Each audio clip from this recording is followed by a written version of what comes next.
કે મહર્ષિ વાલ્મીકી છે એ કોઈ સંપ્રદાયમાં અનુયાયી નથી. આપણો કોઈ પણ ઋષિ કોઈ સંપ્રદાયનો અનુયાયી નથી. જ્યારે સંત શિરોમણી તુલસીદાસજી રામાનંદ સંપ્રદાયના અનુયાયી છે. આ 2000 વર્ષમાં ઘણું પરિવર્તન થયું, અને ઘણા પરિવર્તનમાં એક પરિવર્તન એ થયું કે આપણા ત્યાં ઘણા નવા સંપ્રદાયો થયા, અને સંપ્રદાયોમાં રામાનંદ સ્વામીનો રામાનંદી સંપ્રદાય એક બહુ મહત્વનો અને આજે પણ એની વિશેષ મહત્તા છે એવો એક સંપ્રદાય થયો. રામાનંદ સ્વામી શું છે અને બીજા આચાર્યોની તુલનામાં એમનો શું ફરક છે એ કદાચ ઘણાને ખબર નહીં હોય. પણ એ ખબર આપતા પહેલા હું તમને થોડો એક વળાંક આપીશ. આખા હિન્દુઇઝમ એટલે હિન્દુ ધર્મમાં, સનાતન ધર્મમાં 5 મોટા પીરિયડ આવેલા છે. 5 અથવા 6 મોટા પીરિયડ આવેલા છે. જો આ પીરિયડને તમે સારી રીતે સમજી શકો તો તમે આજની પરિસ્થિતિને વધારે સ્પષ્ટ રીતે સમજી શકો. આપણો જે જૂનામાં જૂનો પીરિયડ છે એને આપણે વૈદિક યુગ અથવા ઋષિ યુગ કહીએ છીએ. જ્યારે વેદનો મેસેજ, વેદનો સંદેશ, વેદની પ્રેરણા અને ઋષિઓનું જીવન એક બહુ મહત્વનું છે. અને એ જીવનમાં તમે જોશો તો આલોક છે, પરલોક છે. આલોકના પ્રત્યે ધિક્કાર નથી, આલોકના પ્રત્યે ઘૃણા નથી. સ્ત્રીનું માન છે, રાષ્ટ્રવાદ છે, કોરો અધ્યાત્મવાદ નથી. ઐશ્વર્યનો સ્વીકાર છે, સમૃદ્ધિનો સ્વીકાર છે. ઋષિ રોજ પ્રાર્થના કરે છે, મારો દેશ સુખી હો, સમૃદ્ધ હો, સ્વસ્તિ સામ્રાજ્યમ ભૌજ્યમ મહારાજ્યમ આધિપત્યમયમ આ સમુદ્ર પર્યંત એક રાડઈતિ. અમારી ગાયો બહુ સારી હોય, અમારા ઘોડા બહુ સારા હોય, અમારા યોદ્ધાઓ સારા હોય, અમારા ધનુષબાણ સારા હોય. રાષ્ટ્રને લગતી, સમાજને લગતી, ઐશ્વર્યને લગતી એક બાબતની ચિંતા પેલા ઋષિને છે. અને ઋષિ કોણ છે? ઋષિ પત્ની વાળો પુરુષ છે. એને પત્ની છે, એને બાળકો છે. એ સંન્યાસી નથી, એ સાધુ નથી. કોઈ નદીના કિનારે એ પોતાનું ગુરુકુલ બનાવે છે, અને ગુરુકુલ બનાવતી વખતે કોઈની પાસે લાંબો હાથ નથી કરતો. જેને પણ સ્વતંત્ર વિચારો રાખવા હોય, સ્વતંત્ર કલમ ચલાવવી હોય, સ્વતંત્ર એક નિશ્ચિત સિદ્ધાંત પૂર્વકનું જીવન જીવવું હોય, એના માટે અનિવાર્ય શરત છે કે કોઈનો ભિખારી ના બને. જો એ કોઈનો ભિખારી થશે, કોઈનો યાચક થશે, તો પૈસો આપનારો જે વર્ગ છે કે વ્યક્તિ છે એ એના ઉપર સવાર થઈ જશે. પછી એની સ્વતંત્રતા, વાણીની, કલમની સ્વતંત્રતા નહીં રહી શકે. અને આ ઋષિઓ સ્વતંત્ર છે. રાજા મહારાજાઓ એમને માને છે, પણ એ કદી રાજા મહારાજાઓની પાસે જ્યારે જુઓ ત્યારે ઉઘરાણા, જ્યારે જુઓ ત્યારે ઉઘરાણા, જ્યારે જુઓ ત્યારે ઉઘરાણા લઈને ફરતા નથી. અમારે સાધુઓની દુર્દશા થવાનું મુખ્ય કારણ આ ઉઘરાણા છે. ઉઘરાણાના દ્વારા તમે ભવ્ય મંદિરો બાંધી શકો, મોટા મોટા આશ્રમો બાંધી શકો. તમે હરિદ્વારમાં જઈને જુઓ તો હરિદ્વારમાં 2 થી 3 હજાર આશ્રમો હશે. એમાં કેટલાક તો 5-5, 10-10, 15-15 કરોડની પ્રોપર્ટી વાળા આલીશાન આશ્રમો હશે. એનાથી ધર્મરક્ષા ના થાય. ધર્મરક્ષા તો તમે કેટલી હિંમતથી સાચી વાત કહી શકો છો સમય ઉપર, એના દ્વારા થાય. એક ભાગવત સપ્તાહમાં મારા ઓળખીતા એક સંત અને મને એના ઉદ્ઘાટનમાં બોલાવ્યો. મને કે પહેલું પ્રવચન તમારું કરવાનું છે. એકબીજાની ઓળખાણના કારણે હું ગયો તો ખરો, પણ મને એક અનુભવ સારો ના થયો કે આગળ છે ને બધા ફર્સ્ટ ક્લાસ વાળા બેઠા, ગાદી, તકિયા. પછી સેકન્ડ ક્લાસ, એમાં ખાલી ગાદલા, તકિયા નહીં. પછી થર્ડ ક્લાસ, એમાં ખાલી જાજમ, ગાદલા નહીં ને તકિયા નહીં. અને એના પછી લોઅર ક્લાસ, ધૂળમાં બેઠેલો. હવે ખરો સાંભળનારો પેલો લોઅર ક્લાસ.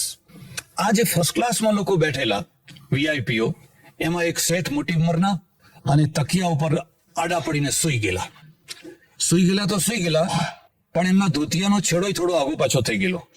એટલે મેં મારી બાજુમાં પેલા મહારાજ બેઠેલા, એમને મેં કહ્યું પેલા શેઠને જગાડો. તમે મને પ્રવચન કરવાનું કહો છો, પણ મારી નજર ત્યાં જાય છે, અને ઊંઘની અસર મારા ઉપર થાય છે, વક્તા ઉપર શ્રોતાની અસર થાય. મને કે તમે એ તરફ જોશો જ નહીં ને, તમે તારે આમ જોઈને બોલો ને. એમ કે મેં કોઈ ન જોવાનું કહ્યું એટલે જ હવે વધારે જોવાનું મન થશે. નકાર એ બહુ મોટો હકાર હોય છે. તમે એમને જગાડો. 2-3 વાર કહ્યું, પણ મને કે તમે સમજતા નથી. કેમ? એ આપણી દૂધણી ભેંસ છે. એમ કે મેં કહ્યું દૂધણી ભેંસ એટલે કે આ જે 7 દિવસની સપ્તાહ ચાલવાની, એમાં જેટલા ચોખા આપણને જોઈશે એ બધા ચોખા એમની મિલમાંથી આવવાના છે. એટલે ઊંઘે તોય ભલે, જાગે તોય ભલે, સાંભળે તોય ભલે, ના સાંભળે તોય ભલે, એને સાંભળવા સાથે કઈ લેવા જ દેવા નથી. પવાલી ભરીને દૂધ આપે એટલે બસ થઈ ગયું.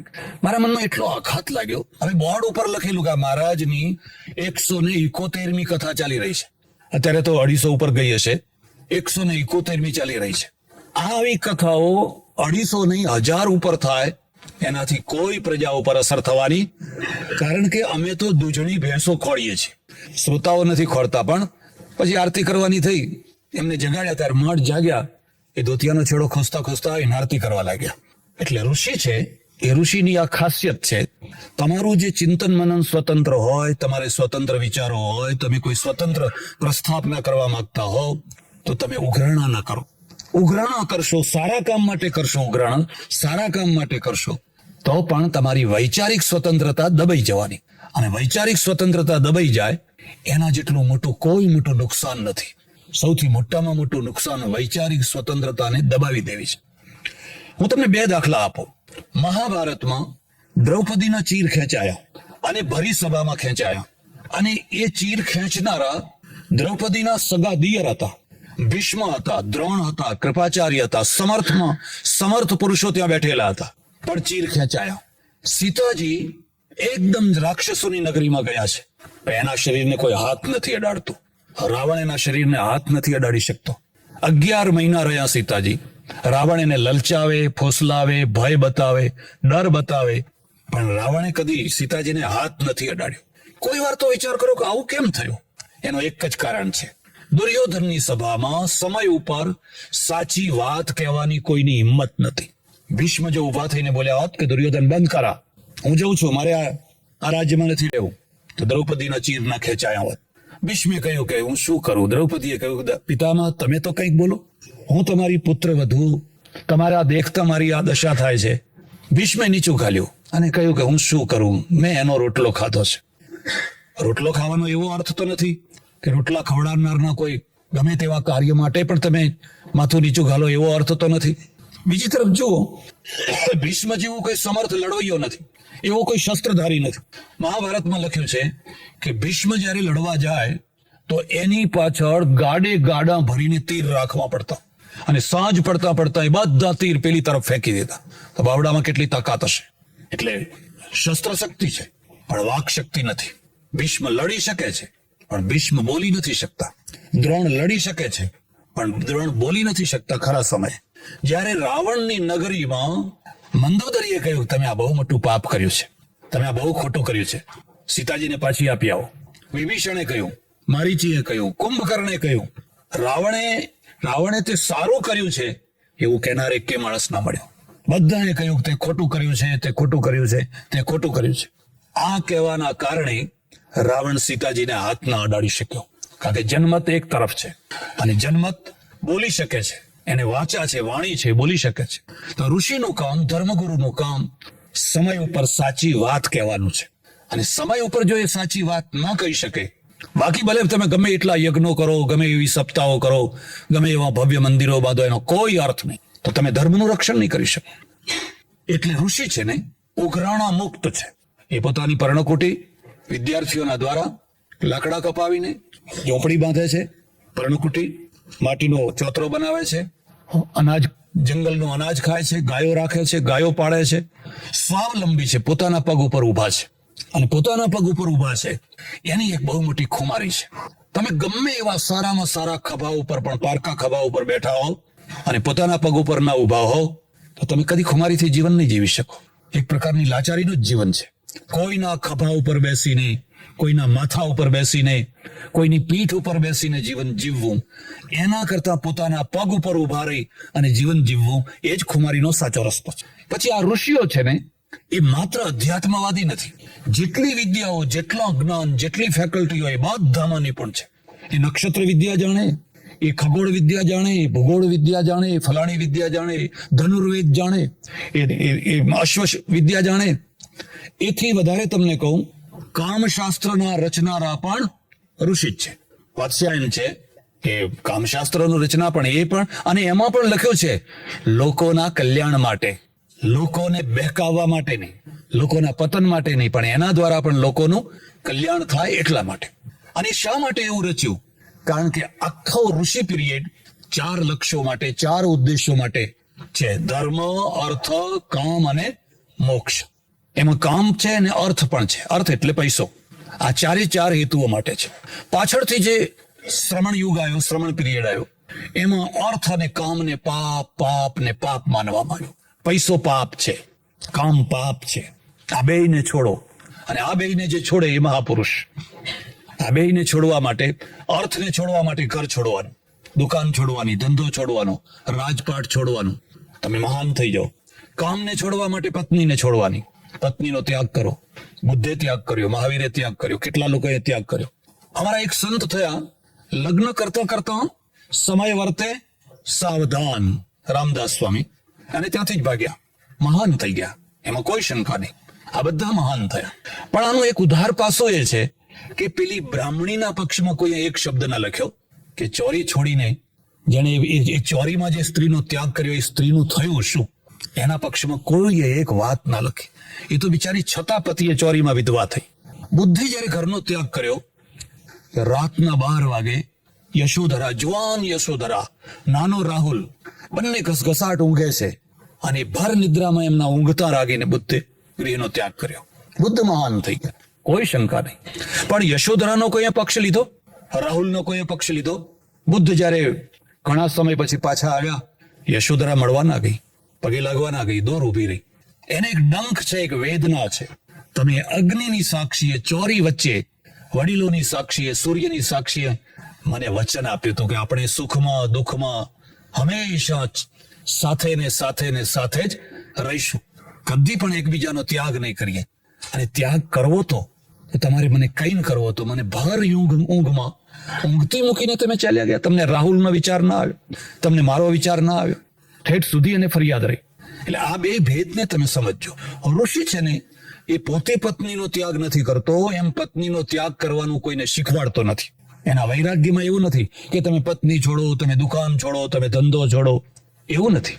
એના મુખ્યમાં શું છે? કર્તવ્યનું પાલન કરો. તમે પતિ છો તો સારા પતિ બનો, પત્ની છો તો સારા પત્ની બનો, દુકાનદાર છો તો સારા દુકાનદાર બનો, રાજા છો તો સારા રાજા બનો, સેનાપતિ છો તો સારા સેનાપતિ બનો. તમે જ્યાં છો ત્યાં સારા બનો, અને સારા બનવું એનું નામ જ ધર્મ છે. આ આપણો ઋષિ પીરિયડ છે. હું એને સુવર્ણ યુગ કહું છું. સુવર્ણ યુગ છે. ભારત છે એ ભારતને, જેને ભૂતકાળના ભારતની ગૌરવની વાતો જે આપણે કરીએ છીએ ને, આ યુગની છે. અને એનું એક જ કારણ છે કે એ પોતે પોતાના પગ ઉપર ઉભેલો છે. સાદું જીવન, સરળ જીવન, સિમ્પલ જીવન, પણ સ્વાશ્રયી જીવન. બધી વિદ્યાઓનો સ્વીકાર છે, બધી વિદ્યાઓ ભણે છે, ભણાવે છે. પણ એ પછી એક બીજો મોટો વળાંક આવ્યો, અને મોટા વળાંકની અંદર શ્રમણો આવ્યા, ઋષિઓનો અસ્ત થયો. તમે ધ્યાનથી જોજો. પછી ઋષિઓ ક્યાં ગયા? અત્યારે ઋષિઓ ક્યાં ગયા બધા? અને શ્રમણોએ શું કર્યું? એમણે કહ્યું કે ઓહો 84 લાખ યોનિઓ ભટકીને કેટલા બધા જન્મો લઈને તમને માંડ મનુષ્યનો દેહ મળ્યો છે. અને આ મનુષ્યનો દેહ માત્ર મોક્ષ માટે મળ્યો છે. અને જો મોક્ષ જોઈતો હોય તો કાંચન અને કામિનીનો ત્યાગ જરૂરી છે. જો તમે કાંચન અને કામિનીનો ત્યાગ નહીં કરો તો તમને કદી મોક્ષ મળવાનો. હવે આ બેયના ત્યાગ માટે આખા વૈરાગ્યનું રૂપ આ બેયના ઉપર આવ્યું. સ્ત્રી શું છે? અરે નરકની ખાણ છે.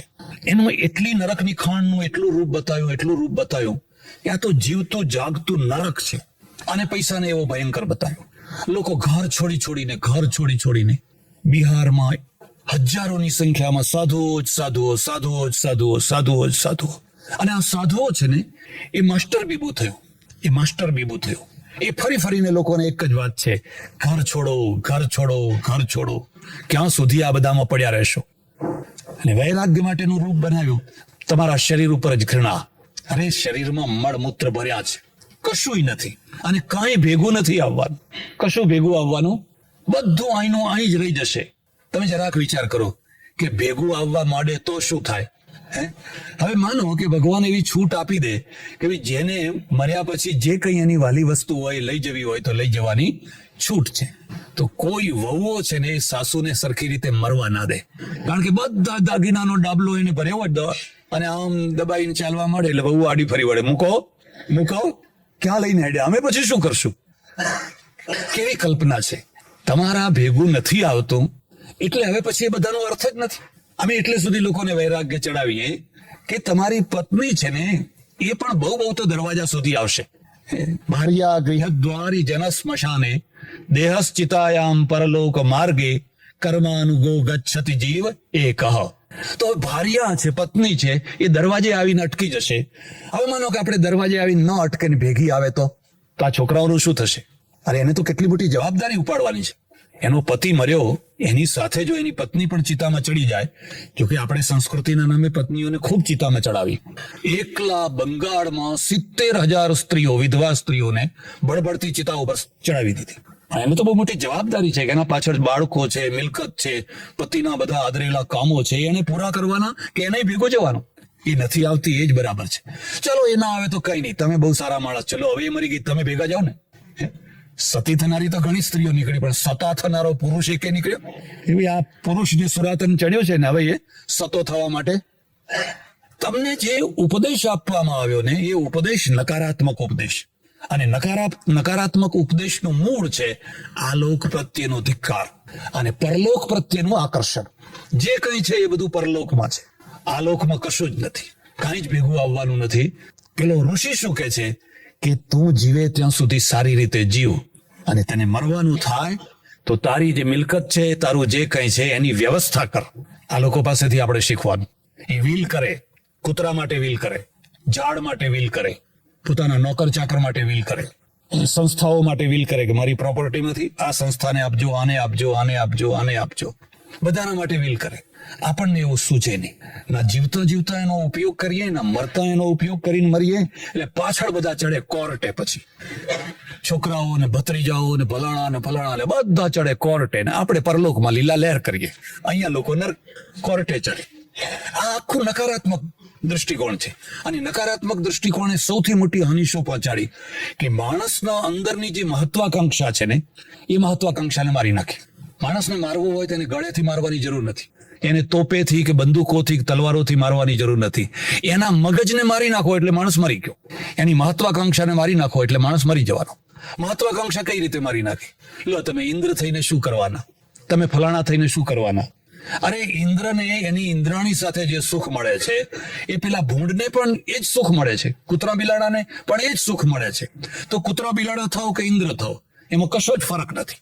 એટલે તમારી જે મહત્વાકાંક્ષા હતી ને, મહત્વાકાંક્ષાને એકદમ ખતમ કરી નાખી. એનું પરિણામ એ આવ્યું, આપણે કોઈ સિકંદર પેદા ન કરી શક્યા, આપણે કોઈ નેપોલિયન પેદા ન કરી શક્યા, કોઈ વાસ્કોડી ગામા પેદા ન કરી શક્યા, કોઈ કોલંબસ પેદા ન કરી શક્યા. તમારી પાસે બધું હતું, પણ મગજ મારી નાખ્યું. અને મગજ મારી નાખ્યું એટલે જે કોઈ માણસ છે, ક્રીમ વર્ગ, બુદ્ધિશાળી વર્ગ, એ જાગ્યો, એ હિમાલય તરફ દોડ્યો. હિમાલય, આ યુરોપ વાળા છે ને, એ દરિયામાં દોડ્યા. દરિયો ડખોડ્યો એમને. 400-500 વર્ષ સુધી આ દરિયો ડખોડ્યો. પછી વાસ્કોડી ગામા ભારત પહોંચ્યો. કોઈ પહેલા દિવસે ના પહોંચ્યો. કેટલા મરી ગયા. આપણા ત્યાં જે કોઈ જાગ્યો ને, એ સીધો પહોંચ્યો હિમાલય. અને હિમાલયમાં પલાઠી વાળીને બેઠો. અને એને આખા દેશને કહ્યું, તમે પલાઠી વાળો, તમે પલાઠી વાળો. અને આપણે પલાઠી પૂજકો બન્યા. આપણે પલાઠી પૂજકો બન્યા. આજે પણ ગાંધીજીનો કોઈ કાર્યકર્તા છે, ગામડામાં જઈને ગામની સફાઈ કરતો હોય કે ગામનું કામ કરતો હોય, તો એના દર્શન કરવા કોઈ ના જાય. પણ કોઈ ભોંયરામાં બેસી રહેતો હોય ત્યાં લાઈન લાગે. મારા એક ઓળખીતા સંત છે ને, ભોંયરામાં બહુ બેસતા. એટલે અમે જરા મિત્રો જેવા ખાનગીમાં મેં કહ્યું, તમે આ ભોંયરામાં કરો છો શું આખો દિવસ? મને કહે ઊંઘું છું. તમે કહો ઊંઘો છો તો પછી બહાર આવીને ઊંઘો ને, એમાં ભોંયરામાં શું કહું? મને કે બહાર આવીને ઊંઘું તો કોઈ દર્શન કરવા ના આવે. તો કોઈ દર્શન કરવા ના આવે. આ લોકો મારા દર્શન કરવા નથી આવતા, ભોંયરા વિશિષ્ટ મારા દર્શન કરવા આવે છે. મારું ભોંયરું પૂજાય છે. તમે કહો બહાર તો તમે એક માણસ બેસાડી રાખો છો અને એમને એ કહે છે કે મહારાજ તો સમાધિમાં છે, તો આવું જુઠ્ઠું શું કામ બહાર બોલાવો છો? મને કે તમે સમજ્યા નહીં. નિદ્રા સમાધિ સ્થિતિ, નિદ્રા એ સમાધિ જ છે. ઊંઘી જવું એ પણ એક સમાધિનો પ્રકાર છે.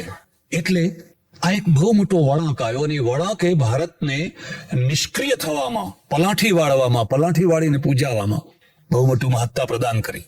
એના કારણે તમે ઘણા આચાર્યો પેદા કર્યા, શતાવધાનીઓ, અષ્ટાવધાનીઓ, ફલાણા, પણ કોઈ નેપોલિયન પેદા ના કર્યો, કોઈ સિકંદર પેદા ના કર્યો. તમારો દરિયો તમારી પાસે નજીકમાં અંડમાન અને નિકોબાર ખાલી પડ્યા છે. અને ઓસ્ટ્રેલિયા 3 ભારત થાય એટલું મોટું ઓસ્ટ્રેલિયા બિલકુલ ખાલી પડ્યું છે. કોઈને પડી નથી ઓસ્ટ્રેલિયા. એ તો ઠેઠ અહીંથી 25,000 માઇલ દૂરથી લોકો ત્યાં જઈને ઝંડો ખોડી આવ્યા. આપણને કદી એ સૂચ્યું નહીં. કદાચ કોઈએ પ્રયત્ન કર્યો તો એને નાત બાર મૂકી દીધો. દરિયા યાત્રા ભળી ગયો, આ તો એમ વટલાઈ ગયો, આ માણસ હવે ધર્મથી ભ્રષ્ટ થઈ ગયો. ધર્મના દ્વારા પ્રજાનું પતન કેવી રીતે થયું? એટલે એક બીજો વળાંક આવ્યો. એમાં આત્મા, પરલોક, એ જ વાતો, બીજી કોઈ વાત નહીં. આજે પણ ઘણા લોકો આ જ રીતે માને છે. હું તમને એક જ દાખલો આપું. એટલે આ દાખલો છે, એક વ્યક્તિ વિશેષ નહીં, આ તો વ્યક્તિ એક એક્ઝામ્પલ છે. ગાંધીજી અને શ્રીમદ રાજચંદ્ર આ બંને પેરેલલ એક જ સમયમાં થયા. એટલું જ નહીં, પણ રાજચંદ્રથી ગાંધીજી પ્રભાવિત થયેલા. જ્યારે દક્ષિણ આફ્રિકામાં નવી નવી જિંદગી જીવે ત્યારે જે એમને ધાર્મિક જિજ્ઞાસા, અને જિજ્ઞાસા માટેના જે પ્રશ્નો એમને જુદા જુદા ગુરુઓને પૂછ્યા, એમાંથી સૌથી વધારે એમને સંતોષ શ્રીમદ રાજચંદ્રના ઉત્તરોથી થયેલો. એટલે ગાંધીજીને એમના પ્રત્યે બહુ માન, બહુ આદર.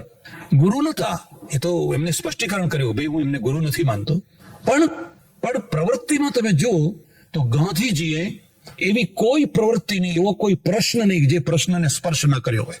સંડાસથી માંડીને રસોડા સુધી, અને રસોડાથી માંડીને પાર્લામેન્ટ સુધી એક પ્રશ્નને ગાંધીજી અડ્યા. એનો ઉકેલ, એના માટેની વ્યવસ્થા, એક પ્રશ્નો ઉકેલવા માટે રાજચંદ્ર કદી કોઈ પ્રશ્નને અડ્યા નહીં. એ નહીં ને એમના અનુયાયીઓ કદી કોઈ લાઠી ખાવા ના ગયા, કદી કોઈ જેલમાં ના ગયા, કદી કોઈ પ્રવૃત્તિમાં વિધવાઓનો નહીં, ત્યક્તાઓનો નહીં, વિધુરોનો નહીં, વૃદ્ધોનો નહીં, અનાથ બાળકોનો નહીં, એવો કોઈ પ્રશ્ન એને અડવાનો જ નહીં. ત્યારે કરવાનું શું? આત્માની વાત કરવાની, પરલોકની વાત કરવાની. આત્મા અને પરલોક સિવાય ત્રીજી વાત જ નહીં કરવાની. આને હું કોરું અધ્યાત્મ કહું છું. કોરું અધ્યાત્મ, આને હું કોરું અધ્યાત્મ કહું છું. અને એવા તો ઘણા ભારતમાં થયા. એ તો બધા ભગવાન થઈ ગયા. આજે મંદિરો બંધાય ને એમની આરતી ઉતરે, પૂજા થાય. પાયાના કામને અડવાનું નહીં. આટલો મોટો દેશ ભૂખે મરી રહ્યો છે, અનાજ વિના તરફડી રહ્યો છે, એ વાત જ નહીં કરવાની. આત્મા અને પરલોક, બસ ત્રીજી કોઈ વાત નહીં કરવાની. ગાંધીજી આત્મવાદી છે, નાસ્તિક નથી. ગાંધીજી અધ્યાત્મવાદી છે, પણ છતાં એના આત્મવાદ કે અધ્યાત્મવાદનો અર્થ કોરો અધ્યાત્મવાદ નથી. એ જુએ છે કે મારા ત્યાં હરિજનો તો પશુઓ કરતા ભોળી દશામાં જીવે છે. ગામડા ગંદકીથી ઉભરાઈ રહ્યા છે, વિધવા સ્ત્રીઓની દુર્દશા છે, ખેડૂતોની દુર્દશા છે, દેશ ગુલામ છે. એમણે કદી ભોંયરા યોગ ન કર્યો. કદી તમે કે જોજો, એ કદી કુંડલી જગાડવા ના નીકળ્યા, એ કદી એવી પ્રવૃત્તિ કરવા માટે ના રહે. એમની પ્રવૃત્તિ સવારે 5-10 મિનિટ પ્રાર્થના, સાંજે 5-10 મિનિટ પ્રાર્થના, આખો દિવસ પ્રવૃત્તિ કરવાની, આખો દિવસ કામ કરવાનું. અને ગીતા પચાવી. ગીતાએ કહ્યું, સ્વકર્મણા તમ અભ્યર્ચ્ય સિદ્ધિમ વિંદતિ માનવ. તારા કર્મો એ જ મારી ઉપાસના. તું સવારથી સાંજ સુધી જે કર્મ કરે છે એ બધી મારી ઉપાસના છે. કર્મો છોડીને, કર્તવ્ય છોડીને તું અલગથી ઉપાસના કરવા માંગે તો એ લુખ્ખી ઉપાસના છે અને પરાવલંબી છે. એટલે બીજો વળાંક આવ્યો. તમે કોઈ વાર શાંતિથી વિચાર કરજો, હિન્દુ પ્રજાનું પતન થયું ક્યાંથી? કોઈ મુસલમાનોની તલવારોથી નથી થયું, કોઈની તોપોથી નથી થયું. તલવારોથી ને તોપોથી તો નવું જીવન મળતું હોય છે. જો તમારા ઉપર સતત યુદ્ધ થયા કરતા હોય તો આખી પ્રજા બહાદુર બની જાય. યુદ્ધ ના થાય તો પ્રજા મરી જાય. તિબેટ મરી ગયું, વિયેતનામ ના મર્યું, જાપાન ના મર્યું, જર્મની ના મર્યું. બોમ્બાર્ડમેન્ટ તો ઘણું થયું, પણ ઉલટી પ્રજા વધારે શક્તિશાળી થઈને બહાર આવી. એક ત્રીજો પીરિયડ આવ્યો ને, એ પુરોહિતોનો છે. એ પુરોહિતોનો છે. એમણે શું કહ્યું કે તમારે આ લોકમાં અને પરલોકમાં જે સુખો ભોગવવાના હોય તો એનો એક જ રસ્તો છે કે તમે યજ્ઞો કરાવો. તમારે આ લોકના સુખ ભોગવવાના યજ્ઞો છે અને પરલોકમાં સુખ ભોગવવાના પણ યજ્ઞો છે. અને સુખો શું? હું તમને ખાસ ભલામણ કરું છું, દુનિયાના બધા ધર્મો નો સ્વર્ગનો જરા ચિતાર જોજો કે ભાઈ સ્વર્ગમાં શું હોય. એટલે આપણે લખ્યું ભાઈ સ્વર્ગમાં અપ્સરાઓ હોય, મુસલમાનોએ લખ્યું કે હુર એટલે અપ્સરાઓ હોય, ફલાણું. આ ફલાણો યજ્ઞ કરો એટલે તમને સ્વર્ગમાં અપ્સરાઓ. તમે એક મોટા પંડિતને પૂછ્યું કે ભાઈ આપણે યજ્ઞ તો પતિ પત્ની બંને કરાવે છે કે હા, તો હવે આ પુરુષને તો અપ્સરાઓ મળશે પણ પેલીને શું મળશે? મને કે તમે શું આવી વાતો કરો છો? બે સ્વર્ગે જવાના કે એકલા જ જવાના? ફલાણીની નદીઓ વહે છે. એટલે શું? જે ચીજો અહીં ના મળતી હોય, સારી રીતે ના મળતી હોય, એની લાલચ ત્યાં ઉપર મૂકી દીધી. કોઈ પણ જૂના શાસ્ત્રના સ્વર્ગમાં તમે જોશો તો ક્યાંય એમ નથી લખ્યું કે ભાઈ ત્યાં વિડીયો છે, ત્યાં ટીવી છે, ત્યાં ફલાણી ચેનલ આવે છે, ત્યાં ફલાણી ચેનલ આવે છે, એવું તો કઈ લખ્યું જ નથી. કારણ કે જ્યારે આ બધું લખાયું ત્યારે આ બધું હતું. ત્યાં મર્સિડીઝ ગાડીઓ ચાલે છે, ત્યાં ફલાણું ચાલે છે, એવું તો કઈ લખ્યું જ નથી. જે અહીં હતું અને જે લોકોને સારી રીતે નહોતું મળતું અને જેની પાછી બહુ તીવ્ર ઈચ્છાઓ હતી, એ બધી તીવ્ર ઈચ્છાઓ પૂરી કરવા માટે આ સાધનો બનાવી દીધા. આમાં પુરુષાર્થ તો કઈ રહ્યો જ નહીં. તમારે કઈ પુરુષાર્થ તો કરવાનો જ નથી, તમારે કર્મકાંડ જ કરવાનું છે. આટલે સુધી વાત અટકી હોત તો હજુ ઠીક હતી. એથી વધારે શું કરવામાં આવ્યું કે ભાઈ તમારે જે ઈચ્છા હોય આવતા જન્મે કે પરલોકમાં, તો કાશીમાં કરવત મુકાવો. તમે સંકલ્પ કરો ને કાશીમાં જઈને કરવત મુકાવો તો તમારી બધી ઈચ્છાઓ તમને પૂરી થઈ જશે. કોઈ વાર તમે કાશી જાઓ તો વિશ્વનાથ મંદિરની બાજુમાં જે જ્ઞાન વાપી છે એ કૂવો જોવા જજો, જ્યાં માણસને કરવત મૂકવામાં આવતી. જેમ લાકડું છે ને એ લાકડાને કરવતથી કાપવામાં આવે, એમ માણસને નવડાવી ધોડાવી એનું બધું જે કંઈ હોય દાન પુણ્ય કરાવી અને પછી એને કરવત મૂકવામાં આવે. કેટલી ક્રૂરતા હશે, કેટલી લોહીની શેડો ઉડતી હશે. આ બધું શા માટે? એટલા માટે કે ફરી પાછો આપણને કોઈ રાજા મહારાજાની પદવી મળે, ફલાણી પદવી મળે, ફલાણું મળે. આ જ પ્રક્રિયા ચાલી તો તમારે અક્ષયવટ ઉપરથી કૂદી પડો તોય તમારી ઈચ્છા પૂરી થાય. અને જગન્નાથપુરીમાં ભગવાન જગન્નાથનો જે રથ નીકળે એ રથના પૈડા નીચે જો કચરાઈ જાઓ તો પણ તમારી ઈચ્છા બધી પૂરી થાય. પુરુષાર્થ ક્યાં છે આમાં? પુરુષાર્થ ક્યાં છે? એક પુરુષાર્થ ઉપર ચોકડી મારી અને બીજાએ એક એવી કલ્પનામાં લોકોને મૂકી દીધા કે આવી રીતે લોકો વધુ પડતા અંધશ્રદ્ધાળુ થાય અને આ બધી ઈચ્છાઓ પૂરી કરવા માટેના ફાંફા મારે. એટલે આ આખો પુરોહિત યુગ આવ્યો. તમે આ કરો તો આ થાય. તમે સત્યનારાયણની કથા વાંચો તો એમાં એ જ થાય કે પેલા લાકડા વેચ્યા તો ડબલ પૈસા આવ્યા, એમાંથી પછી કથા કરી, પેલાને આમ થયું, પેલાને આમ થયું, પેલાને આમ થયું. પણ એમાં શીખવા જેવો એક જ છે કે સાધુ વાણિયાએ વાયદો કર્યો. એને કહ્યું કે હવે હમણાં આ દીકરી મોટી થાય તો આ એ ખર્ચો ને પેલો ખર્ચો બે ભેગો તે વાયદો કરતો ગયો અને પછી ભગવાને જોયું કે ઓહો આ કઈ સીધી આંગળીએ ઘી નીકળવાનું. એમાંથી એ જ શીખવાનું છે. આ પીરિયડો પછી આપણા ત્યાં એક આચાર્ય પીરિયડ આવે છે, આચાર્ય યુગ આવે છે. આ એક બીજી વાત સમજો કે હંમેશા ભારતમાં કે દુનિયાના કોઈ પણ દેશ એકમાં 100% પ્રજા એક જ રંગે રંગાયેલી નથી હોતી. જેમ કલરના જુદા જુદા પટ્ટા હોય એમ થોડો લાલ પટ્ટો છે, થોડો લીલો છે, થોડો પીળો છે. એમ કેટલાક લોકો આ કર્મકાંડી છે. આજે પણ તમે જોશો આજના યુગમાં પણ ઈચ્છાઓ પૂરી કરવા માટે લોકો વૈભવ લક્ષ્મીના વ્રતો કરે છે. આ ઇંગ્લેન્ડમાં કરતા હોય કે ન કરતા હોય ભગવાન જાણે. દશામાના વ્રતો કરે છે. દશામાના મારે ત્યાં એક સિંધી સજ્જન આવે છે, કેસેટોનો ધંધો કરે છે. મને એને વાત કરી કે મારે એકલાને 10 લાખ કેસેટો મેં દશામાના વ્રતની વેચી છે. દશામાના વ્રતની 10 લાખ કેસેટો મારે ત્યાંથી વેચાણી છે. ઓહો! અને જ્યાં જુઓ ત્યાં દશામાં, કારણ કે સૌને દશા બેઠી છે. માણસની જે વીકનેસ છે ને એ વીકનેસને પકડી લો ને એમાંથી કમાણી ઉભી કરો. તમારી દશા બેઠી છે અને દરેકને એમ લાગે કે હા હમણાં હું બહુ દુઃખી છું. કોઈનો ધંધો નથી ચાલતો, કોઈને નોકરી નથી મળતી, કોઈની દીકરી મોટી થઈ ગઈ છે, કોઈને વિઝા નથી મળતા, કોઈને કાંઈ છે. એક સજ્જનનો પત્ર આવ્યો, મને કે સ્વામીજી મારે તમને મળવા આવવું છે, મારો એક પ્રશ્ન છે એનું સમાધાન કરવા માટે. મેં કહું આવો. પછી મેં કહું શું પ્રશ્ન છે? મારી દીકરીના વિઝા માટે હું દિલ્હી જતો હતો, કેનેડા એમ્બેસીમાં એને કેનેડા મોકલવાની. રસ્તામાં એક જ્યોતિષી મળી ગયા, સામી સીટ ઉપર બેઠેલા. અને જ્યોતિષીએ કહ્યું લાવો તમારો હાથ જો. વૈદ્ય અને જ્યોતિષી સ્વપ્રચારક હોય. સ્વપ્રચારક એટલે શું? પોતે જ પોતાની વાતો બોલ કરતા હોય અને બોલે એના બોર. ફલાણાને દીકરો નતો, મેં દીકરો આપ્યો, ફલાણા નામ નતું, નામ કર્યું, આખા ગામને એને. પણ એ એવો ને એવો રહી ગયો, બાકી બધાને એને આપ્યું હોય. પછી અમે તો વિઝા માટે જઈએ છીએ તો મહારાજ કહો કે આ છોકરીને વિઝા મળશે કે નહીં મળે? એટલે એને કહ્યું નહીં મળે. અત્યારે એની ફલાણી દશા ચાલે છે, આ નડતર ચાલે છે, તો જ્યાં સુધી તમે મહાનારાયણ બલિ નહીં કરો ત્યાં સુધી એને વિઝા મળવાના. પછી કે અમે તો ગયા, વિઝા ના મળ્યા. એટલે અમને તો થઈ ગયું વાત સાચી છે. એમાં મારા કરતા મારી દીકરીને વધારે થઈ ગયું. આ બહેનો છે ને બહુ જલ્દી આવી વાતોને માની લે. એટલે પેલા સુધારક પુરુષો હોય ને એ બધા આગા પાછા ગયા હોય દુકાને એટલે પછી એમની અંધશ્રદ્ધા ચાલુ થઈ જાય. અને અમે બધા જોઈએ કે હવે કોઈ ઘરમાં પુરુષ નથી, હવે આપણો ધંધો ચાલુ કરો. પછી તમે જે કહો એ કરવા તૈયાર થઈ જાય. દૂધણી બેસો, યાદ રાખજો શબ્દ. તો પછી મેં કહ્યું પછી કે અમારા ગુરુ છે મહા મંડલેશ્વર 1108, બહુ મોટા માણસ છે. અમે એમની પાસે ગયા કે હવે આને મહાનારાયણ બલિ કરાવવા કે ન કરાવવા, કે શું કરવું કે શું ન કરવું. તો એમણે સમાધાન કર્યું કે દેખો इस लड़के के प्रारब्ध में महानारायण बलि कराना होगा तो करना ही पड़ेगा. હવે આ સમાધાન છે? કોઈ સમાધાન છે કે इस लड़के के प्रारब्ध में महानारायण बलि लिखा होगा? હવે મહાનારાયણ બલિ કઈ લખેલું હોય એમ? અને કે હું ગૂંચવાયો એટલે હવે તમારી પાસે આવ્યો તો મેં કહ્યું હવે બીજા કોઈની પાસે જવાનું હોય તો જઈ આવો ને, છેલ્લે મારી પાસે આવો. હજુ તમારે કઈ બાકી રહી જતું હોય તો જઈ આવો. મેં કહ્યું જો કેનેડાની એમ્બેસીમાં 100 માંથી 5 માણસોને જ વિઝા આપે છે, 95 ને ના પાડે છે. 2 માંથી 1 ને ના નથી પાડતા. 50% ચાન્સ નથી, 5% જ ચાન્સ છે. 95 ને તો એ ના જ પાડે છે, કારણ કે પેસી જવા માટે એટલા લોકો તૈયાર છે ને, એટલે પેલા લોકો નેગ્લેક્ટ કરતા હોય છે.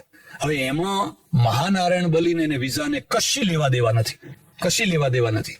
અને છતાંય જો લેવા દેવા હોય તો મને કે એ પંડિતનું મેં એડ્રેસ લીધેલું છે, તો તું એને કહે કે હું મહાનારાયણ બલી કરાવું, પણ શરત એટલી છે કે જો વિઝા મળે તો જ હું એના પૈસા તમને આપું, નહીં તો ત્યાં સુધી તમને આપું. તો એના પાસે ગેરંટી લખાવી લે. મને કે ગેરંટી તો ના લખે. તો કીધું તમે જાણો, પછી તમે જાણો કેમ આ બધું કેમ થયું. તમને પુરુષાર્થમાં વરગાડવાની જગ્યાએ, હિંમત આપવાની જગ્યાએ, બહાદુર બનાવવાની જગ્યાએ ડગલે ને પગલે આ અપશુકન થયા, આ શુકન થયા, આ ફલાણું થયું. અહીંયા લંડન થી કોઈ જાય છે, અહીંના ગોરા માણસો કોઈ પસ્તાણું નથી કરતા, અને આપણે અહીંથી જતાંય પસ્તાણું કરીએ ને આવતાંય સામે ગાય લઈ આવે, ફલાણું લઈ આવે. આ બધું કોણે કર્યું? ક્યાંથી આવ્યું આ બધું? આખા ધર્મનું રૂપ અંધશ્રદ્ધામાં બદલાઈ ગયું, વહેમમાં બદલાઈ ગયું, નડતરમાં બદલાઈ ગયું. વહેમ, અંધશ્રદ્ધા, નડતર, આ બધું એટલું બધું લોકોના મગજમાં ભરી દીધું કે બસ એના દ્વારા જે થાય એનું નામ જ ધર્મ થાય. એટલે એક પટ્ટો આ ચાલી રહ્યો છે, એક પેલો વૈરાગ્યનો શ્રમણનો પટ્ટો ચાલી રહ્યો છે. કશું નથી, કંઈ નથી, કંઈ ભેગું આવવાનું નથી. અરે આખી જિંદગી તમે દૂધપાક ખાધો, બાસુદી ખાધી, મોહનથાળ ખાધો, કેસર નાખેલો. અરે 6 કલાકમાં વિષ્ટા થઈ જાય છે. 6 કલાકમાં એ વિષ્ટા થઈ જાય છે. શું થયું એનાથી? એક મુનિએ મને આવું કહ્યું. મેં કહ્યું ત્યારે 6 કલાકમાં થાય શું? તમે કહો મને. તમે એવી ઈચ્છા રાખો છો કે તમારો ખાધેલો દૂધપાક યાવત ચંદ્ર દિવાકરો એમને મગમગતો જ રહે, એવી ઈચ્છા રાખો છો કે જ્યારે જુઓ ત્યારે પેટમાં એમને મગમગતો પડ્યો રહે, એવી તમારી ઈચ્છા છે? અને જેને મગમગતો પડ્યો રહે છે એની દશા જઈને પૂછો. એ તો બિચારા ડોક્ટરને કહે છે કે ભાઈ સાહેબ આ પચે એવી એક ગોળી આપો, ને આ પેટમાં એમ પડ્યું છે, જરાય પચતું નથી. એ તો બિચારો ઉલટો દુઃખી માણસ છે. તો તમારા કેટલા અહોભાગ્ય કે બીજા લોકોને 8 કલાક લાગે છે ને તમે 4 કલાકમાં પચાવી નાખો છો. તમે તો મોટા ભાગ્યશાળી છો. અને જે એનું પરિણામ આવ્યું છે એ જ મંગલ છે. તમે ઈશ્વરના ઉપર વિશ્વાસ કેમ નથી કરતા? એને જે અંતિમ પરિણામ આપ્યું છે એ જ મંગલ છે, એના સિવાય બીજો કોઈ વિકલ્પ નથી. પણ મને કે તમે જરાક તો વિચાર કરો, આ નાકમાંથી કેટલું લીંટ નીકળે છે. તમે કશું ડીઝલ નીકળે કે તમે આમ ખંખેરો એટલે પ્યાલો ભરીને ડીઝલ નીકળે? અરે નાકમાંથી જે લીંટ નીકળે છે, નાકને લીસું રાખવા માટે છે, કુદરતની વ્યવસ્થા છે. જેને નાકમાંથી લીંટ ના નીકળતું હોય એની દશા જેને જુઓ, એને તો રાત્રે ઊંઘ જ ના આવે. નાક કોરું પડી ગયું. મોઢું કદી કોરું પડી જાય? મોઢું હંમેશા લીલું રહેવાનું. કોઈએ અંદર ગ્રંથિઓ મૂકેલી, કોઈએ વ્યવસ્થા કરેલી છે, એટલે તમારું મોઢું હંમેશા લીલું.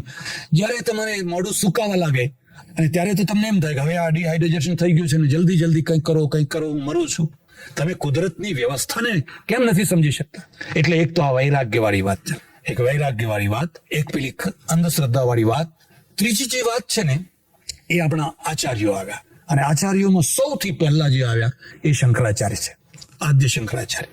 પછી રામાનુજ, મધ્વ, નિમ્બાર્ક, વલ્લભ વગેરે આચાર્યો. એ આચાર્યોની પરંપરામાં આ રામાનંદ સ્વામી થયા. આ બધા આચાર્યોમાં એમાં શું ફરક છે હું તમને બતાવીશ, તો તમે તુલસીદાસજીને કદાચ સમજી શકશો. અમે શંકરાચાર્યની પરંપરામાં, જો કે મારા માટે તો અત્યારે બધું સરખું છે, પણ શંકરાચાર્ય છે એનો થિયરિકલ સંપ્રદાય છે. 2 રીતના સંપ્રદાય, થિયરિકલ અને ઈષ્ટદેવ આચાર સંબંધી. પણ શંકરાચાર્યનો સંપ્રદાય માત્ર થિયરિકલ છે. એ અદ્વૈતવાદી છે, કેવલાદ્વૈતી છે, શુદ્ધ કેવલાદ્વૈતી છે. પણ એ કદી એવું નથી કહેતા કે તમારે શિવનું જ નામ જપવું, કૃષ્ણનું નામ નહીં લેવું, રામનું નામ નહીં લેવું, માતાજીનું નામ નહીં લેવું. એ કદી એવું નથી કહેતા. અમે સંન્યાસીઓ મૂળમાં તો અમને નમસ્કાર કરે એટલે નારાયણ કહીએ, નમો નારાયણાય. હવે નારાયણ તો વિષ્ણુ છે, નારાયણ આગળ વિશેષણ નહીં મૂકવાનું. વિશેષણ મૂકો તો લક્ષ્મી નારાયણ, સ્વામી નારાયણ, સત્યનારાયણ, ફલાણા નારાયણ. વિશેષણ વિનાનો જે માત્ર નારાયણ છે એ અમારો ઈષ્ટ છે. એટલે અમે કોઈને પત્ર લખીએ, એ કરીએ તો નમો નારાયણાય. પણ શંકરાચાર્યની વ્યાપકતા તમે જોશો તો એમણે કૃષ્ણનું સ્તવન કર્યું, શિવનું સ્તવન કર્યું, ગંગાનું સ્તવન કર્યું, નર્મદા ત્વદીય પાદ પંકજમ નમામિ દેવી નર્મદાનું સ્તવન કર્યું, માતાજીનું સ્તવન કર્યું, એટલે અમે બધાને પગે લાગીએ, બધાને નમસ્કાર કરીએ. રામે એ છે, કૃષ્ણ એ છે, માતાજી એ છે, શિવે એ છે. મૂળમાં એક બ્રહ્મ, એક પરમાત્મા, એક નારાયણ, એ જ પરમ સત્ય છે. અને આ બધા એના રૂપ છે. એટલે એ રીતે થિયરિકલ સંપ્રદાય ખરો, પણ બીજી રીતે સંપ્રદાય નહીં. બધાને પગે લાગવાના. પછીના જે આચાર્યો થયા એ થિયરિકલ સંપ્રદાય છે, અને સાથે સાથે એમનો નિશ્ચિત એક ઈષ્ટદેવ છે. લક્ષ્મી નારાયણને જ માનવાનું, બીજાને નહીં. તે આગળ જતા એટલી હદે આવ્યા કે કૃષ્ણ જ બોલવાનું, કૃષ્ણ સિવાય બીજું કશું બોલાય, કૃષ્ણ જ બોલવાનું. હવે એમાં ફરક તમે જોશો. શ્રી કૃષ્ણ શરણમ મમ. શંકરાચાર્ય તો કૃષ્ણના બહુ ઉપાસક છે, કૃષ્ણની બહુ વંદના કરે છે, પણ કૃષ્ણ માટે જ નથી મૂકતા. તમે કૃષ્ણની ઉપાસના કરો, રામની કરો, શિવની કરો, શક્તિની કરો, નિરાકારની કરો, સાકારની કરો, તમને છૂટ છે. હવે જ્યાં આવ્યો ને ત્યાં શું થયું? સંકુચિતતા થઈ. સંકુચિતતા ને એટલી હદે સંકુચિતતા થઈ કે આ સિવાય તમારાથી બીજું કઈ બોલાય નહીં, બીજું બોલાય નહીં તમારાથી. બંગાળમાં ગૌડી સંપ્રદાય, જેમ આપણે ગુજરાતમાં વૈષ્ણવ સંપ્રદાય, અને એવી જ રીતે બંગાળમાં ગૌડી સંપ્રદાય. અને ગૌડી સંપ્રદાયમાં પણ આ જ પ્રકારની ભાવના ભરેલી. તો ગુરુ અને શિષ્ય બંને જાય, તો જતા એક જગ્યાએ ગુરુની હત્યા થઈ ગઈ. ડાકુઓ, ચોર, લૂંટારા આવ્યા અને ગુરુની હત્યા થઈ ગઈ. બે ચેલાઓ નજીકના ગામમાં જઈને એને જરા શાંત રાખો, મારું ધ્યાન ત્યાં જાય છે, બિલકુલ નહીં, વિક્ષેપ કરે છે. નજીકના થાણામાં જઈને પોલીસને ફરિયાદ લખાવે છે. અને ફરિયાદમાં શું બોલે છે ખબર છે? શુંડા દંડેર માયેર પૂરે. પેલો જે સૂંઢ વાળો છે ને, એની જે માં છે ને, એની માના નગરમાં. હવે ગામનું નામ છે દુર્ગાપુર, પણ દુર્ગા તો બોલાય નહીં, દુર્ગાપુર બોલવું કેવી રીતે? તો ધર્મનો નાશ થઈ જાય. એટલે હવે એને દુર્ગાપુર બોલવા માટે આવો લાંબો એક પ્રયાસ કર્યો. પેલો જે સૂંઢ વાળો છે એની જે માં છે, એ માનું જે પૂર છે ને, એ પૂરમાં, એમ કે એટલે શુંડા દંડેર માયેર પૂરે. પછી હત્યા થઈ ગઈ છે, એ તો પેલા શાક્ત લોકો બલિદાન આપે એટલે એ પણ બોલાય નહીં. એટલે એને શું કહ્યું? એ અમારે ત્યાં એક શબ્દ છે આમન્યા. અમે શાક કાપો એવું ના બોલાય, કાપવાનું તો બોલાય ને, આમન્યા કરવાનું. એટલે એ જગ્યાએ મારા જે ગુરુ છે ને, મારી પાછું ત્યાં બીલીનું ઝાડ, પેલા બીલી પત્ર ખરો ને, બીલીનું ઝાડ. હવે બીલીનું ઝાડે બોલાય નહીં, એ તો આખો શિવ માર્ગ આવી જાય. એટલે એને કહ્યું પેલા 3 ફાંકડા વાળું જે ઝાડ છે, 3 પાદડા વાળું જે ઝાડ છે, ત્યાં મારા ગુરુની આમન્યા કરી નાખ્યા છે. હત્યા કરી એમ નહીં, અને લોહી નીકળી રહ્યો છે એવું બોલાય નહીં. એટલે રસ ચૂએ, એમાંથી રસ નીકળી રહ્યો છે. પેલો ફોજદાર કે આ શું બોલે છે, કઈ સમજાતું નથી. એ કોઈએ કહ્યું કે ભાઈ આ અમુક સંપ્રદાયના છે ને, એ સંપ્રદાય વાળા આવા નામ ના બોલે, અને ના બોલે એટલા માટે પછી એ આવો અર્થ ઘટાડવા માટે આવું બોલે છે. આ છે સંકુચિતતા આવી, એ ઈષ્ટદેવોની સંકુચિતતા આવી, નામ જપવાની સંકુચિતતા આવી. તમારી ઉદારતા, ઉપનિષદની ઉદારતા, વિશાળતા, વ્યાપકતા ધીરે ધીરે એક નિશ્ચિત જગ્યાએ અટકાવી દેવામાં આવી. અને આ કૃષ્ણની જે ઉપાસના, હવે કૃષ્ણની ઉપાસનામાં પણ પાછી એટલા ભેદ કરી દીધા કે મેં એક જગ્યાએ ચાતુર્માસ કરેલો, બધા વૈષ્ણવ, તો હું એમને જય શ્રી કૃષ્ણ બોલું તો એ ચૂપ રહે, બોલે નહીં સામે. પછી મેં કહ્યું તમે વૈષ્ણવો છો તો જય શ્રી કૃષ્ણ કેમ નથી બોલતા? તો કે ના, અમારે જય શ્રી ગોકુલેશ બોલાય. એમ કે જય શ્રી કૃષ્ણ બોલાય નહીં તો અન્યાશ્રય થઈ જાય, જય શ્રી ગોકુલેશ બોલાય. તમે વિચાર કરો કે પ્રજાને કેટલી સંકુચિત કરતા કઈ દિશામાં મૂકી દીધી. એક આ વાત. બીજી વાત, આ બધા આચાર્યો છે ને, બધા જ બ્રાહ્મણો છે. શંકરાચાર્ય બ્રાહ્મણ છે, રામાનુજ, મધ્વ, નિમ્બાર્ક, વલ્લભ બધા બ્રાહ્મણ છે. રામાનંદ સ્વામી પણ બ્રાહ્મણ છે. પણ રામાનંદ સ્વામીમાં અને બીજા આચાર્યોમાં એક પાયાનો ભેદ છે. એ પાયાનો ભેદ શું છે કે રામાનંદ સ્વામી કાશીમાં રહે અને એમને 9 શિષ્યો કરેલા, એ 9 શુદ્રો, 9 શિષ્યો એમના. એ 14મી શતાબ્દીમાં તમે જઈને જુઓ તો 9 શિષ્યો શુદ્રો. બધા આચાર્યોમાં આચાર્ય આટલા અંશમાં જુદા પડે છે. કબીર રામાનંદનો શિષ્ય છે, અને કબીર કોણ છે? મુસલમાન છે. કબીર તો મુસલમાન છે, અને છતાં રામાનંદનો શિષ્ય છે. રોહિદાસ રામાનંદના શિષ્ય છે. આ બધા 9 શુદ્રો છે. એટલે એ જમાનામાં એમ કહી શકાય કે રામાનંદ સ્વામી એક બહુ મોટી ક્રાંતિ કરી, અને જેને દીક્ષા નથી અપાતી, મંત્ર નતો અપાતો, જેને અધિકાર નતો, એવા હલકામાં હલકા છેવટના વર્ણને પણ એમને અપનાવ્યો અને એમને સ્વીકાર્યો. એમાંથી જે સંપ્રદાય થયો એ રામાનંદી સંપ્રદાય થયો. અને રામાનંદ સંપ્રદાય જોતજોતામાં આખા ભારતમાં ફેલાઈ ગયો. આખા ભારતમાં, ગુજરાતના ગામડે તમે જોશો તો રામજી મંદિર, ગામની બહાર શિવ મંદિર હોય અને ગામના વચ્ચે રામજી મંદિર હોય, પછી જ્યાં વૈષ્ણવ હોય ત્યાં હવેલી હોય, મુખ્યાજી વગેરે હોય, મંદિર હોય, પણ ગામ વચ્ચે રામજી મંદિર ને ગામ બહાર રામજી મંદિરની અંદર આ રામાનંદી સાધવો આરતી પૂજા ભય પગ પ્રગટ કૃપાલ આદિ ને દયાલ આ રામાયણના માધ્યમથી બધા દોહા ચોપાઈ છંદ લોકોને શીખવાડે ને બોલે ને એ રીતે આ સંપ્રદાય ચાલે. એટલે આ સંપ્રદાયની એક ખાસ ખાસિયત વિશેષતા કે જ્યારે બીજા બધા આચાર્યો માત્ર બ્રાહ્મણને જ પ્રાથમિકતા આપતા હતા ને બ્રાહ્મણ સિવાય બીજા કોઈને અધિકાર નથી એવી વાત કરતા હતા, ત્યારે એમણે નવ શિષ્યો છે એ શૂદ્રોને બનાવ્યા. એ સંપ્રદાયમાં તુલસીદાસજી થયા. એ સંપ્રદાયમાં હવે એ સંપ્રદાયમાં થયા એટલે એના ઉપર સ્વાભાવિક છે કે પોતાના સંપ્રદાયની થોડી ઘણી અસર રહે. આ એક સ્વાભાવિક છે, માણસની પૃષ્ઠભૂમિ છે. એ અસરનું શું પરિણામ તમે આખા રામાયણમાં તમે જોશો તો એ અસરની એક બહુ મોટો ભાગ ભજવ્યો છે. બે રીતે, તમારા ઘરમાં જો વાલ્મીકી રામાયણ હોય ને તમારા ઘરમાં જો તુલસી રામાયણ હોય તો તમે ઘેર જઈને જોજો બંનેની ઉત્થાનિકા શું છે, બંને શરૂઆત ક્યાંથી કરી. વાલ્મીકી રામાયણ બસ સીધું જ ચાલુ થઈ જાય છે. વાલ્મીકી નામના ઋષિ અને નારદમ મુનિમ પ્રપ્રચ્છ, એ નારદ મુનિને પૂછે છે કે આ દુનિયામાં એવો કોઈ પુરુષ છે જે સત્યવક્તા હોય, દ્રઢ હોય, પરાક્રમી હોય, વચનને પાલન કરનારો હોય, આટલા બધા ગુણો વાળો હોય એવો કોઈ પુરુષ છે? આ એની ઉત્થાનિકા છે. એમ કહી શકાય કે વાલ્મીકી રામાયણ એક આદર્શ ઉચ્ચ પુરુષની શોધમાં નીકળેલો છે, દુનિયાનો એક સર્વોત્તમ, અને એમાંથી શબ્દ બન્યો પુરુષોત્તમ. પુરુષોની અંદર ઉત્તમ, શ્રેષ્ઠ. મારે આ દુનિયામાં ઊંચામાં ઊંચા આદર્શ વાળા એક પુરુષ મારે જોઈએ છે. નારદે કહ્યું કે એવો છે તો કોણ છે? તો કે રામ. અને રામને કેન્દ્રમાં રાખીને આખી રામાયણની રચના કરી. ત્યારે તુલસીદાસનું જે રામાયણ રચાયું એની અંદર કોઈ ઉત્તમ પુરુષને ખોળવા નથી નીકળ્યા. હું તમને ભલામણ કરું છું, તમારી પાસે હોય તો તમે ઘેર જઈને જોજો. તુલસી રામાયણમાં જેટલી વંદના કરવામાં આવી છે આજ સુધી મેં આટલી લાંબી વંદના બીજા કોઈ ગ્રંથમાં નથી જોઈ. અદ્ભુત વંદના છે, એક પછી એક. ફલાણાને નમસ્કાર, ફલાણાને નમસ્કાર, શિવને નમસ્કાર, ગણેશને નમસ્કાર, સરસ્વતીને નમસ્કાર, સંતોને નમસ્કાર, બ્રાહ્મણોને નમસ્કાર, પણ એ બધાને નમસ્કાર કરતા કરતા કરતા દુર્જનોને નમસ્કાર કર્યા છે. અને એના કારણ બતાવ્યા છે. અરે તમે બધાને નમસ્કાર કરો એ તો સમજી શકાય છે, પણ આ ખલ પુરુષો, આ દુષ્ટ પુરુષો, આ સઠ પુરુષો, એને નમસ્કાર કેમ કરો છો? તો કે છે ભાઈ એમને નમસ્કાર કર્યા વિના કામ ના ચાલી શકે. તમારે નવગ્રહ હોય એમાં ગુરુની પૂજા ના કરો, બુધની ના કરો, રવિની ના કરો તો ચાલે, પણ શનિની પૂજા પહેલા કરવી પડે. શનિની પૂજા ના કરી હોય તો બહુ નડે. અને દરેક ગામમાં એકાદ શનિ રહેતો હોય છે. એથી વધારે કહું તો દરેક સંસ્થાઓમાં એકાદ શનિ મહારાજ આવી જતા હોય છે. દરેક જગ્યાએ આવું એક દેશમાં ગામ અને એમાં એક શનિ રહે, આખું ગામ એનાથી ડરે. એટલે કોઈ પણ સારો માઠો પ્રસંગ હોય તો પહેલા એને બોલાવવાના. કાકા કાકા આવો, કાકા આવો, કાકા. એટલે કાકાના ઘણા અર્થ થાય. તમને કોઈ કાકા કહે તો ફૂલાઈ નહીં જવાનું, કારણ કે એના ઘણા અર્થો થાય. એટલે બોલાવે.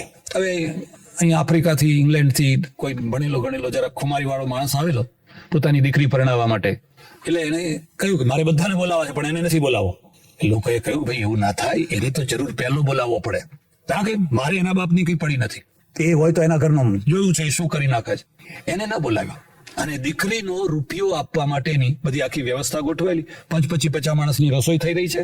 પેલા બધા વેવાઈ થનારા આવી ગયા છે. આ બાજુ આમ બસે બધું તૈયારી છે, ચા પાણી વગેરે બધું ચાલુ છે. અને પેલાને ખબર પડી, ઓહો મને નથી બોલાવ્યો. ઠીક છે એમ કે એ તો પણ દરવાજેથી જ ગાળો બોલતો આવ્યો, ઊંચા હાથ કરી લાંબા હાથ કરી મારું નામ ખોટું બદનામ કરો છો, મેં કોઈની આવી વાત કરી જ નથી, તમે કોઈ મારું નામ. એટલે પેલા કહ્યું શું છે? ના કે મેં કોઈના આગળ એવી વાત કરી નથી, તમારી દીકરીને ચકરી આવે છે અને તમે મારું ખોટું નામ બદનામ કરો છો. હું તો આવી વાત કરતો હશે એમ કે આ તો આપણા ગામની દીકરી કહેવાય. એટલે પેલા વેવાઈઓએ સાંભળ્યું કે આ છોકરીને જરૂર ચકરી આવતી, રૂપિયો આપ્યા વિના જ આખો પ્રસંગ બગાડી નાખ્યો. પેલા વૃદ્ધ માણસોએ કહ્યું ભાઈ એટલા માટે તને કહ્યું તું આને પહેલા બોલાય, જો આને નહીં બોલાવે તો એ તારું એકે કામ સારી રીતે સફળ થવા દેશે. એટલે તુલસીદાસ છે ને એને દુર્જનોને વંદન કર્યા છે ને ખૂબ પ્રેમથી વંદન. પુનિ પ્રણવઉ પૃથુરાજ સમાના.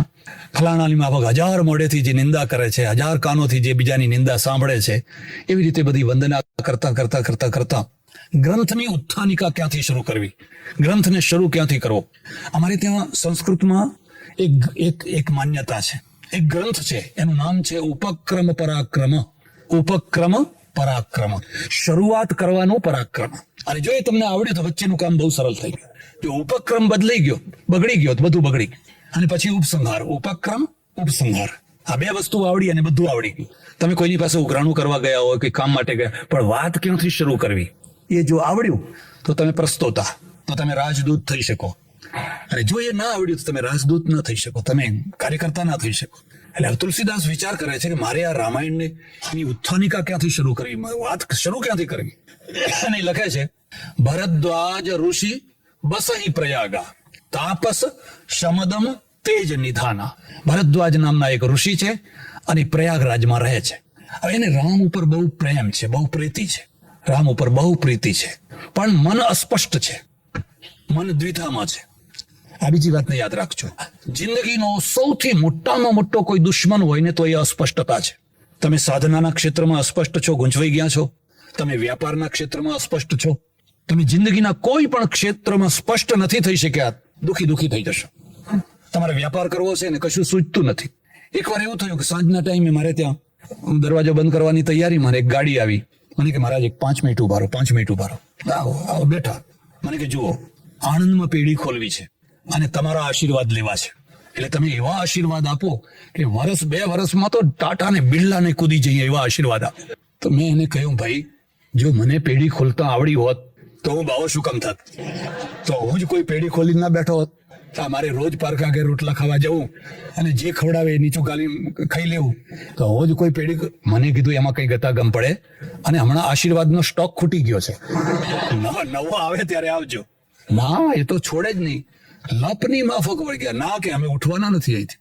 તમે મને કહો કે મારે લોખંડનો વેપાર કરવો, કે મારે કાપડનો ધંધો કરવો, કે મારે શું કરવું, કે તમે જે કહો એ ધંધો હું કરી શકો. મને શી ખબર કે કયો ધંધો કરવો?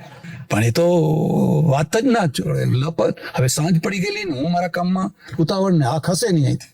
છેવટે હું કંટાળ્યો. તમે કહ્યું એક કામ કરો, તમે તમારા માટે મને એક ધંધો હમણાં જ સૂજ્યો. મને કે હા બાપજી કહો, એમ કે તમે કહો એ જ કરશું.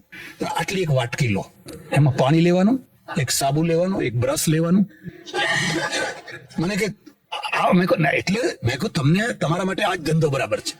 જેને પોતાની સૂઝ નથી, જેને પોતાની આવડત નથી, અને અમારા જેવા વગર અનુભવી માણસો આગળ જે દોડ્યા, આગળ પાછળ દોડ્યા, અને અમે શું કરીએ, આંખ મીચીને લીધે રાખીએ. એમાં 2-4 તો થવાના જ છે ને, ના થયા એ કઈ થોડા કેસ આપણા ઉપર કોર્ટમાં કેસ કરવાના હતા. અને જે ફાવી ગયા એમાંથી આપણે ફાવી જવાનું. પછી એ ફાવ્યો એટલે કેવી રીતે લોકોના મગજ બગડતા હોય છે, કેવી રીતે આ બધું થતું હોય છે. એટલે પેલો ઋષિ છે ને અસ્પષ્ટ છે. સાધના કરવી છે, ઉપાસના કરવી છે, પણ સ્પષ્ટતા નથી. અને સ્પષ્ટતા માટે ફાંફા મારી રહ્યા છે. એના ત્યાં યાજ્ઞવલ્ક ઋષિ આવ્યા. તમે આ તુલસી રામાયણમાં જોજો, 3 વક્તા અને 3 શ્રોતા. 3 વક્તા અને 3 શ્રોતાના દ્વારા આખું રામાયણ કહ્યું છે. વાલ્મીકી રામાયણમાં એવું નથી. અહીંયા યાજ્ઞવલ્ક વક્તા છે અને ભરદ્વાજ શ્રોતા છે. શિવ વક્તા છે અને પાર્વતી શ્રોતા છે. કાકભૂસુંડી અને ગરુડ, આ 3-3ની જોડી મૂકેલી છે. વાત એની એ છે, મસાલો એનો એ છે, પણ એ જ મસાલામાંથી પેલાએ કેવું રામાયણ બનાવ્યું અને આમણે કેવું રામાયણ બનાવ્યું, આ બેની વિશેષતા તમે જોઈ શકશો. યાજ્ઞવલ્ક ઋષિને કહે છે કે આ રામ કવન પૂછો મુનિ રાયા, આ રામ કોણ છે હું તમને પૂછું છું, જેથી મારી શંકા, મારો ભ્રમ, મારો એ બધું છૂટી જાય.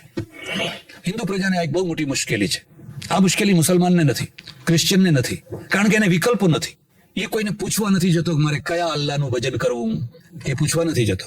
મને તો 70-75 વર્ષના વૃદ્ધો પૂછે છે કે મહારાજ બધું સાંભળ્યું, પણ હવે તમે કહો કે મારે ભજન કોનું કરો. તો તમે સાંભળ્યું શું બધું? તમે આ 70 વર્ષ સુધી તમે સાંભળ્યું શું? એમાં એનોય દોષ નથી, એમાં એનોય દોષ નથી.